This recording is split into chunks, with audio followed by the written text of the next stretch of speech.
Welcome everyone to Zen Warrior Conversations. I have as my guest today, Mr. Sanyika Street, who is a high performance coach and a high powered storyteller, and also happens to be one of my best friends as well. I love this guy so goddamn much, and I'm so happy to have you here with me today, brother. So welcome. What is up? What is up, man? How you doing? I'm doing great. I'm on fire. Oh, I meant to say Sanyika, the Firestarter Street, because Listen, that's the brand, the Firestarter. look, Oh, go ahead. Go ahead. what were you gonna say? I was gonna say I feel like I've got a fire started inside me just connecting with you, man. Every time I connect with you, feels like a fire is starting inside me. I can't help it, man. You just bring it out of me. Awesome. Well, first of all, I'm excited to be here. Number one. Number two, Firestarter. Firestarter is definitely the brand, and it is also the thing that I do. Right? Yes.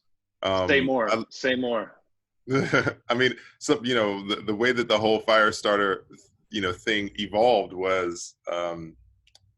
Somebody asked me, one of my very first coaching calls, the guy says, he's like, what do you do? And I said, I'm a speaker, and I'm a coach, and I'm a storyteller. And he's like, no. He's like, a lot of people do that. Right, exactly. Yeah. He's like, no. He's like, what do you do? Right. So I was like, I have no idea what you're talking about. What do I do? I was like, what? I don't know. I don't know what I do. I was like all confused. So like 1 minute, 2 minutes, 3 minutes, 4 minutes. And I'm like, I think I start fires in people. Mm. Then he goes, so he wasn't talking about vocation. He was talking about your soul. Yeah, he was talking about my soul. Yeah. Good distinction. Yeah, he was definitely talking about my soul. And my soul had been the thing that I had been rejecting up until that point. The connection to it. Because talk about that. Yeah, I mean, it's easy to live in a tangible universe, right? Mm-hmm. See, smell, touch, taste, hear, right? Mm-hmm. If I can't smell it, if I can't see it, if I can't touch it, if I can't taste it, it don't exist, right? Mm-hmm. However, first of all, that gives me this unrealistic, or at least for me, it was what it was manifesting itself was an unrealistic assumption of control in the world. That if I couldn't see it, touch it, smell it, that it really didn't exist, and it was disassociating me from everything that is not visible. Right? I've always been a very spiritual person. I just haven't acknowledged it. I've been like in denial. You're already taking us in deep, man. I love this. So the intangible aspects of yourself. So basically all those things that you were describing when he says, what do you do? You were talking about all the tangible things, like the descriptions that we tend to label people and say, okay, well, I'm an accountant, or I'm a speaker, or I'm a coach, or I'm a this, or I'm a that. And he was like, basically, no, there's something else going on in there. Let's talk about who you really are. And that takes, so you had to take that step from going from the sort of tangible, descriptive, sort of sensory level, 3-dimensional way of thinking, and look at what is that intangible part of me that is the real me. What is that? What is that quality? And so that's where Firestarter came from. Absolutely. I mean, and so I want to add something for everybody who's a pragmatist, who looks at this and they go, oh, from the science lens versus the spiritual lens, and I think that they're both very valid and present. When I say non-tangible, 95% of our thoughts are subconscious. 95% of the things that you think on a daily basis about yourself, you cannot see. So you can't see none of it. What you think? So it's all intangible. It's all intangible. The whole damn thing. Like the whole thing, right? Yeah. The whole thing, the whole damn thing you can't see. And so people talk about like mindset, right? And this is the part I used to look about mindset. You know, so you have like a growth mindset, you have this mindset, you have that mindset. I'm like, yo, do you understand that your mindset is being attacked by all types of stuff that you will never see beneath the surface? That your growth mindset is attacked by your shit, that your expansion mindset is attacked by your shit, your trauma, your unresolved stuff, all that stuff that's operating beneath the surface is the stuff that you need to worry about, fool. Like that's the stuff. That's the stuff. And so the thing is that I didn't realize that in my process that I was all, you know, tangible. Like if I can't see it, smell it, touch it, taste it, like that's where I was living. And then I go, you know what, man, like I need to like realize more about my existence on this planet, you know, like who I am. And then when I gave up, surrendered, and by the way, surrender does not mean complacency. It just means giving in the idea of control. We know this, and that we live in this space. And it's like, what's possible if I just actually acknowledge that I'm just moving in this experience, you know? Beautiful. Yeah, that was the kickoff for a very intense evolution. And the fire that I realized that was inside of me was something that was uncontrollable, that burned bright, that provided life, right? Like fire helped us to evolve. It killed foodborne illness by being able to cook meat. It gave us light in the dark. It gave us a place to rally around and connect and commune. Like fire is the epicenter of the creationism, right? All that stuff. And so if I operate in that space, if I do my work, because all I am is this dude on the assembly line, right? If I just do my job on the assembly line the best way that I possibly can, then we can make some magic happen. Beautiful, man. You know, something just occurred to me as you were saying that, and I just want to reflect this back and see what you have to say about it.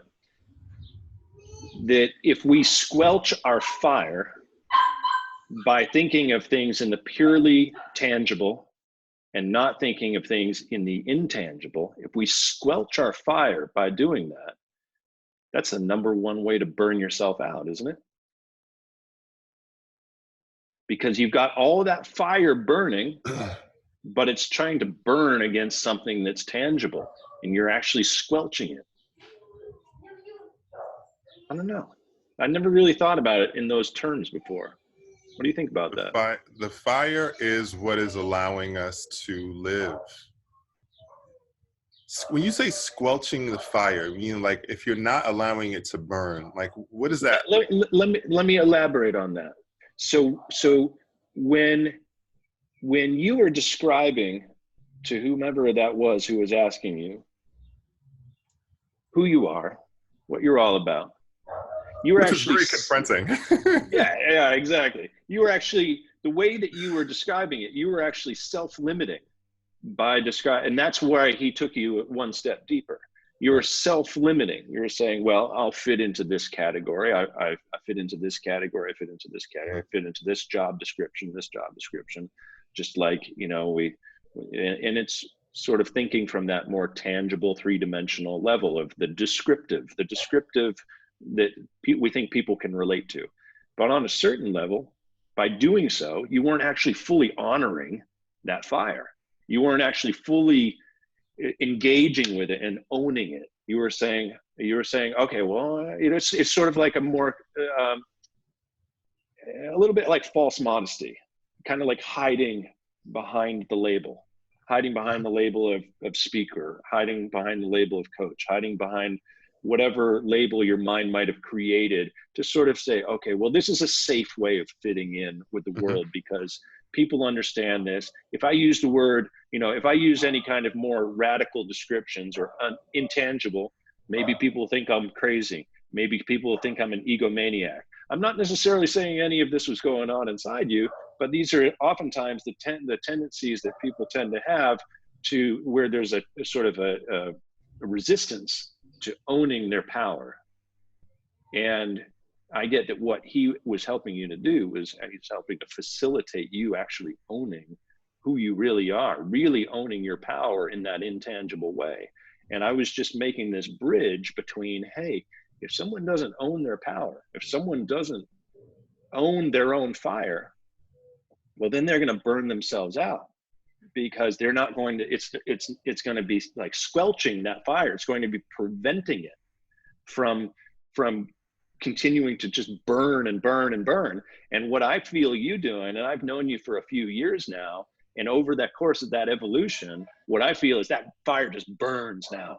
It's like there's no limits to it. It just keeps on burning. It's like an inferno. And every time I see you, I see more of that inferno burning, because there's no self-limiting belief saying that you're not a fire starter, or that you're, you know what I mean? Is that resonating? That with is absolutely, it completely resonates with me. And I want to add one thing before I dive into what you just said. Mm-hmm. The burning of the fire still allows and provides for love to exist in the fire. It's one thing I had to realize, right? Because people hear fire starting, they're like, this motherfucker must be crazy. It's like, he must go around, like, you know, doing all types of crazy. And I'm a big mother, I'm big too. You got to be a little crazy. Oh, yeah, that's another thing. For those of you who are watching this who have never seen Sanyika, you see he's got a big skeletal structure. You don't realize he's like about 9 feet tall. Right. I'm 6'8", I weigh 260. I'm like, yeah, I'm a big dude. So here's the thing, is that, you know, is that coming from a place of love, but and I come from a place of love, and I'm a motherfucker, yo. Like, seriously, I really am. I am a double motherfucker and a half. Yeah, right? You're owning that. And the thing about being a double motherfucker and a half, and by the way, I spelled motherfucker 2 G's in that. Anyway, is that ownership, heart, motherfucker. It runs the full spectrum, right? I just had a conversation with somebody today about owning his power with a coaching client. And my conversation was about limitations within the framework of speaking one's truth. Right? You're talking about owning your power, right? Sure. Owning your power, a component of that would be communicating your message in whatever way, shape, and form is necessary. And my experience of that individual was that they refine their message, right? So that there's a constant refinement of that individual's message, right? Before it comes out. Manifests itself in what that person perceives as a speech impediment. Interesting. Right? So there's a delay. An exhaustive, like an extended delay, like a belaboring of the speech pattern. So it was like, you know, I have a problem with the speech pattern. I was like, we worked through it. The realization is that the speech pattern is a symptom of one's desire or lack of desire to feel comfortable speaking one's truth. Damn. The place that we got to in that process was about the importance of realizing 2 things. It is not your responsibility to curate my experience of you. Right? And I said, it was like, what do you mean? It's not your responsibility to curate the way I experience you. Motherfucker. And so the thing about it was like this, it was like, hold up, man. Like, yes, like, no, but I'm refining my process. Like, you're refining it for me. You don't need to refine it for me. I said, you have 2 awesome superhuman abilities in this moment. I was like, you have a superhuman ability, which most people don't have. I said, number 1, you have, in this moment, we're going to work through you speaking your truth unfiltered in an instant, right? That's number 1. Number 2 is that you realize you can clean up anything by being in the inquiry. Wow, man, that's a deep one right there. Say that one again, man. Let that sink in for anyone listening to that. For sure. So if I speak my truth, right? If I speak my, whatever it is, whatever my truth is, like if I call you a white bastard, right? Pretty ass. Which is true. Yeah, right. Pretty ass. White bastard with pretty ass hair. Right. I say something, 100%. Right? 100%. Right. And then you are offended by what I say. Because I possess the superhuman quality of being in the inquiry. And the reason I call it superhuman is because I believe that a human being's primary interest is to be seen and heard. However, most people do not have the ability have accepted the ability to be in the inquiry, to ask questions. They make assumptions, they make judgments, they go, no one ever hears me, no one ever sees me, no one ever blah, blah, blah. And then they keep making assumptions, they keep making assessments, they keep making judgments, they keep making all of the stuff that they say they don't want other people to experience of them, and they don't understand why nobody ever understands me. Right? Because you don't never ask no questions. You're trying to make everything tangible versus focusing on the intangible. Exactly. And so I'm saying, if you can clean up anything, if you are in the inquiry. So if you tell me that you are offended by me calling you a white bastard with pretty hair, then I could say, why are you offended? Yeah. Or I could say, tell me more. Tell me more. Right. More. I'm really curious about it. I am. That's cool. What does a bastard mean to you? I'm curious. Boom. Yeah. Bastard. and then when you come back at me, and then I say, so here's where this is where the human stuff comes in, right? Because if I say something and then it offends you, and then, as I say, the most common form of trauma is disappointment from an unmet expectation. Yep. Right? So I'm disappointed in your response. You come at me, or you speak to your truth to me, and then I have to navigate my human stuff. Right. In that moment. And that's where it all melts in that moment. Because when it comes to when you speak your truth back to me, then I need to navigate it. Right. And so what do I do with all this stuff? You know? Right. And what I hear you saying too is you're tapping into that courage to be potentially intentionally triggering for a good reason, in a compassionate way, not in a way where you intentionally trigger people just to piss them off or just to, not out of judgment, but to be like, what's in here, Right. And I think anyone who is like, to be able to do the kind of high performance coaching you do, you're working with people who already care a lot. They're already ambitious, driven people. And they're going to need someone who's not afraid to go in there and be like, let's see if we can find something right in here. Let's look in here. And that could be triggering to them. And because of the fact that you're first willing and able to do that yourself, that then allows you to do that with them. And because you're coming from a compassionate place, and because you're not doing anything to them that you wouldn't allow someone to do to you, then you're coming from a compassionate place, and then it gives you actually the key to be able to do that. Yeah. The compassion is critical. Yeah. And I'm really glad you said that, because this is part of my work, right? Part of my work has been this. And I'll tell you, I've stepped into this phrase. I see the greatness in you. And I would make statements. I see the greatness in you, you white bastard with nice hair. Right, exactly. I would say I see the greatness in you because I would say that, and the idea of like sometimes I would make let me take a step back. The words that we use create the world that we live in. The words that we use create the world that we live in. Language is the way that we communicate our truth. So if language is the way that we communicate our truth, the foundation of my work navigates through language and energetics, right? So the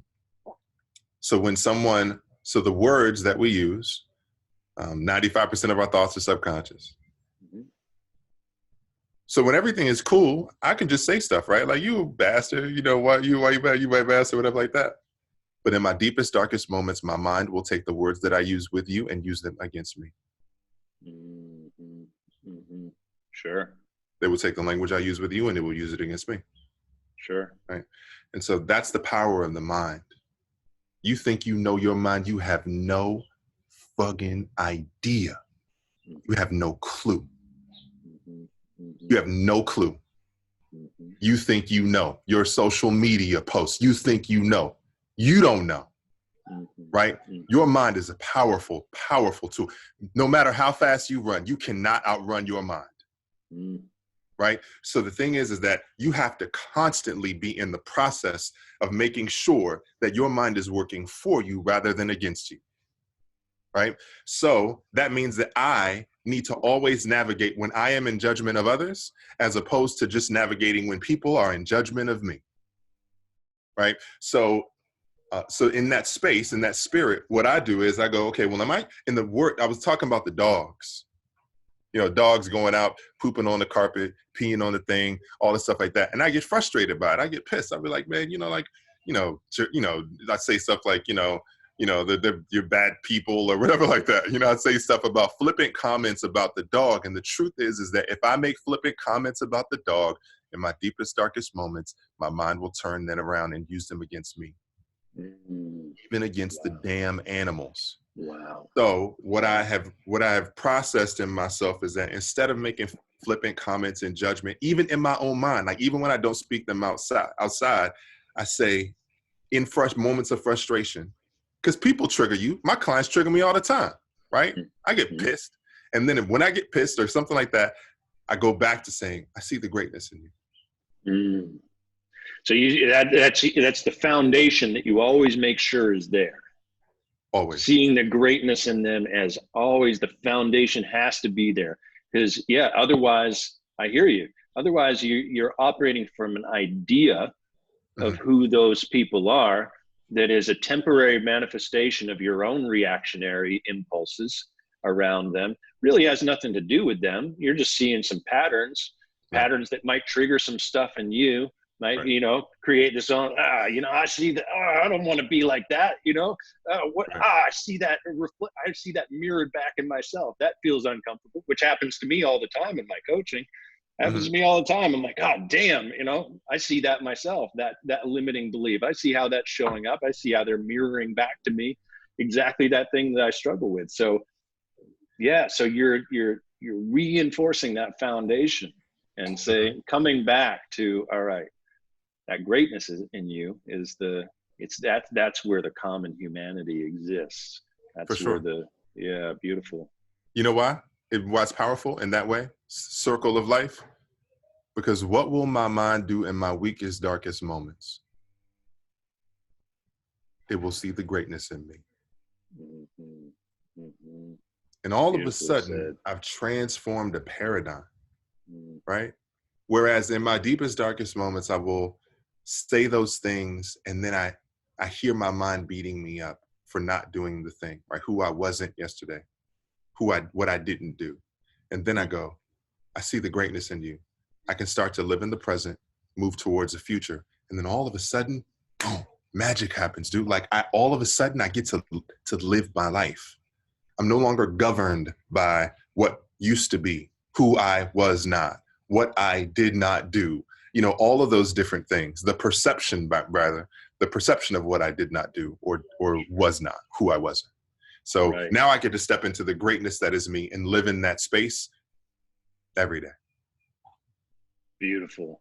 So you're not only facilitating your clients by seeing the greatness in them, you're reinforcing it so that in every moment of your own darkness, you're so habituated around that your mind literally will know no other thing to do other than to see your own greatness. Absolutely. No other choice. No other choice. That's why I call my coaching program the all-in method. It's like we lose in the gray. We lose in the gray. Yeah. You're either all in or you're all out. Stop negotiating with yourself. Pick one path. Go all in. Boom. Magic happens. Here's why. Because when you do that, all of a sudden, the navigation, like the roadmap becomes clear. I'll give you this example, but it's like, what's the shortest distance between 2 points? A straight line. A straight line. So why do we move in circles to accomplish a goal as opposed to moving in a straight line? Here's an example. Let's say I want to go out on a date with somebody. I see somebody let's say I see a cute woman at a bar, right? I see a cute woman at a bar. And people do this, by the way. Straight line approach says, oh, well, I'm going to go talk to that person. talk to the woman I'm crazy about. However, that's not what happens. Your mind is attacking you, right? Your limiting beliefs are coming at you because you ain't curated them, you ain't worked on them, you ain't practiced them, you ain't living in them every day, right? You just living in a tangible universe like me, speaker, coach, storyteller, all that stuff, the tangible stuff. But you're not realizing that 95% of your thoughts are subconscious, that you got piranhas coming for your brain, your mind, piranhas of limiting beliefs. And those motherfuckers are fierce. They are fierce. So you about to walk up to the person at the bar, and you can't. So you go to the friend of the person at the bar, right? And you go, okay, you know what? I'm going to walk up to the friend. I'm going to make friends with the friend. And then me and the friend are going to then become good friends. And then as friends, then we're going to keep being friends. And then as we evolve a friendship, then I'm going to move into asking the other friend, the one I wanted to talk to initially, out on a date. You lost time. And then by the time you ask them out on a date, they say no, because you got with the friend, because you're friends with the friend, and they don't want to be with friends of a friend. So now you just friended yourself. You know what I'm saying? Right.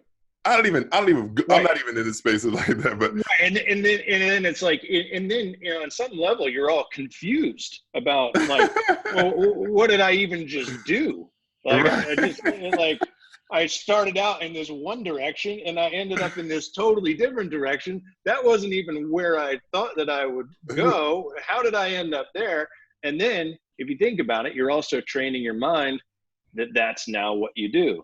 Yes. You're talking about the power of the mind. You're training your mind. You're saying, okay, well, that achieved a result. It may have achieved not the desired result, but it achieved a result. And mm-hmm. So then your mind goes, okay, well, if I'm achieving results that way, then maybe I should achieve results that way in this part of my life, in this part of my life. Maybe I should have a less than straight direction in all of these other areas of my life because I got a result there, Right. So it's like, and it just speaks to the power of the unconscious again, like you're saying, like you're actually training your mind. Hey, something worked. It wasn't mm-hmm. what I wanted to work, but it worked. And mm-hmm. so then you're going to end up, if you do that enough, you're always going to end up settling for less than what you were actually going for. And right. then looking at all of these ways like, oh, well, I'll still get something out of it. Yeah. And you settle. Mm-hmm. You settle. Yeah. You get addicted to settling because you think that that's the only way to approach life is through the not going for the direct goal, but settling for something else. And then doing, even as I'm saying this, I'm thinking about all the ways in which I do this in my own life. So I'm like internalizing it as I'm speaking to it too. It's the power of the mind. By the way, I just want to say too, the way that you just described that, I love that, man. Like that's you describe the viciousness of the unconscious mind in such a dramatic and exciting way. You're like, there's piranhas in there. It was like an adventure, I think there's something to that because, I often talk about, I've used the phrase many times, the tyranny of the unconscious mind. Like the part of what I'm helping my clients to do, and this is what you're helping your clients to do too, is to escape the tyranny of the unconscious mind. But I love the way that you were just describing it because it adds some adventure to it. Like, it's not that it's the enemy, it's not that all of these dark tendencies and all these avoidance patterns and limiting beliefs and so forth are the enemy, but they're part of the adventure. Mm-hmm. Like if you can look at them as the dragons to slay, like that's just the way that you conveyed that. I'm like, damn, Sanyika's clients are lucky, man, because they get to experience that type of passionate, adventuresome energy that you have around living life, where even the stuff that's the challenging, dark stuff of the unconscious mind, it's clear that you take on all of that from a place of adventure versus like, I think there's a tendency to try to make it the enemy or this thing that you just have to keep on dealing with every day. This limiting belief, not limiting belief, blah, blah, blah. Right. You know, by you using descriptive terms like piranha and stuff like that, it's like, cool, let's go, man. Let's go. Right, man. I appreciate that, Sam. And I've always appreciated and respected your, you know, the perspective and the distinctions that you're able to draw in any moment. And that is a really powerful tool. And I've learned that from you, like you're always able to really capture some really awesome distinctions. And I think that, when, like, as it relates to the piranha, as I got the little piranha crawling up on me right now, the thing about the piranha part is that people will look at the piranha and go, oh, well, limiting beliefs are all like, they're all attacking me. Breathe. It's the ocean. It's the ocean. All right. We got schools of piranhas. We got schools of dolphins.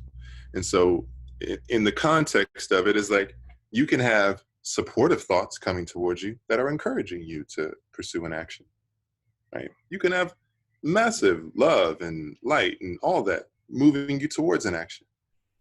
And you can have your limiting beliefs attacking you. And I guess the point is that you need to get used to navigating the ocean, homie. Love that. Like you need to get used to that. And so the idea is that I'm just in the process of getting comfortable with the waves, understanding seasickness, realizing that as I am on this boat, realizing the limitations of my boat, understanding how to navigate in storms and currents and tides and all the other stuff, how the full moon works in the whole thing, right? Full moon a couple nights ago. And so like, there's all these different elements associated with it. And now here's the thing though, there's not a lot of people in the ocean. Everybody else is on land because the land is stable and solid, right? Even, right? Cool.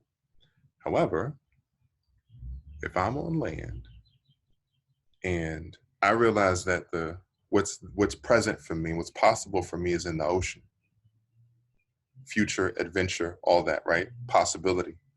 Then I need to get used to navigating the ocean. I don't work with people who just want to walk on solid land. You want to work with somebody on solid land? Work with somebody else. You ain't working with me. I don't do that. Damn straight. We going in the water.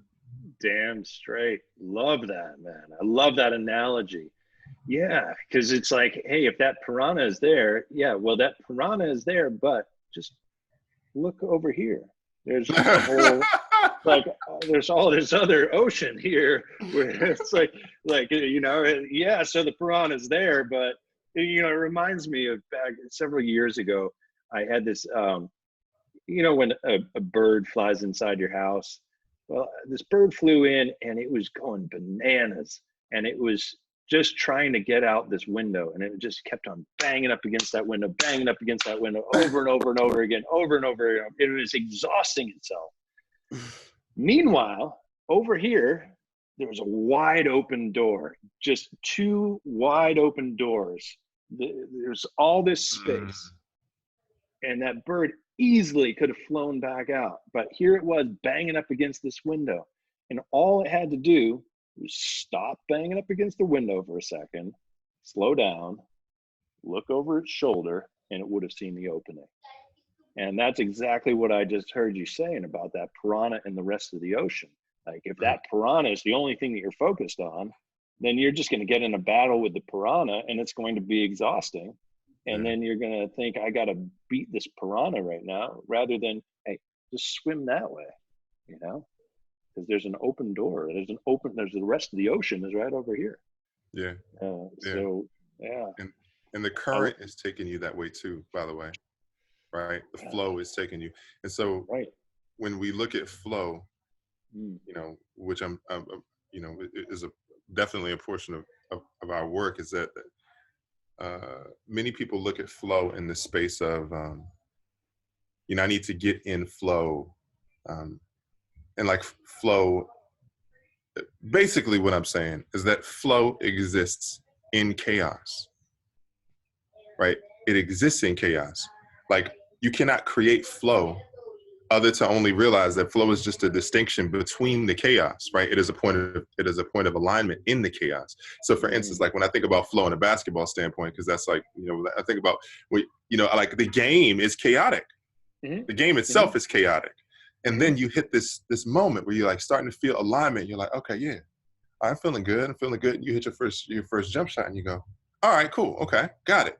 And then you go, all right, just hit another one. All right, great. Okay. All right. I'm feeling this. And then you go, let's hit a third one. And then you go, hold up. I'm on fire, dude. I'm on fire. Like, give me the ball, give me the ball. And then at that point, everything is just like bow, bow, bow. And so at that point, the thing is that that's where the flow occurs. It occurs in the chaos of what's going on. And so people want to create or take the flow. It's like this desire that flow is like I'm going to be happy when I remove everything that's bad from my life or that I perceive to be bad from my life. Right. No, yeah. no. Right. Like once the chaos is over, then I'll start to find my flow. Oh, right. Yeah. When the game is over, the game is over. Right. Then you'll be dead. It won't matter anyway because you'll be dead. You'll be like, well, hey. I just imagine that the little thing at the end, like game over thing on the video. It's over. It's over now. You're no longer playing the game anyway. Got it. Oh man, we have only a few more minutes because I know you have to pop off, but we got to continue this conversation in another time. I want to have you on for another episode sometime. Dude, I am totally down to drop in, and I really want to do that. And hell yeah. Sanyika, the Firestarter Street. How do people find you? You don't find me. Come looking for me. No website, no nothing. All right. I love it. You want to find me, come find me. He's not hard to find. He's 6'8", 260 pounds. He looks like a linebacker. He is one of the most visible people on the planet. My brother, thank you so much for joining me today. I love you, man. You are awesome. You too. Absolutely, man. Same. All right, brother.